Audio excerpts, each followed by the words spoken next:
Massoterapia, il potere delle mani, un benessere profondo. Prenotala da Rebellato Medical Group. Buonasera, ben ritrovati dal TG Plus News di Treviso.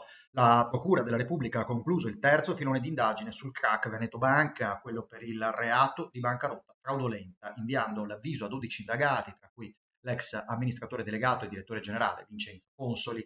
Le accuse riguardano un ammanco di circa 320 milioni di euro legati a una ventina di finanziamenti che sarebbero stati concessi senza le necessarie garanzie a grosse imprese del nord-est.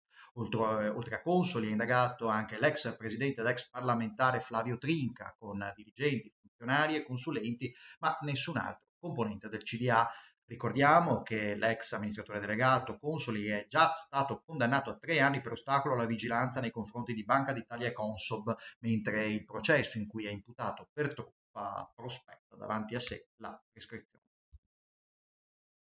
Torna l'iniziativa di promozione della cosiddetta mobilità dolce e dunque gli spostamenti casa-scuola, iniziativa tutti a scuola, a piedi o in bici. Il progetto, promosso dal comune di Treviso con FIAB, è già stato sperimentato l'anno scorso nelle scuole primarie e secondarie di primo grado di Treviso e verrà così ora riproposto con 8 appuntamenti ogni ultimo venerdì del mese per tutto l'anno scolastico 2023-2024. L'iniziativa prevede di coinvolgere tutte le scuole primarie e secondarie, lo ricordiamo, di primo grado della nostra città in maniera tale che i bambini e i ragazzi siano invitati a raggiungere la propria scuola a piedi o in bici. Il nostro approfondimento dedicato nell'articolo ad hoc pubblicato su notizieplus.it.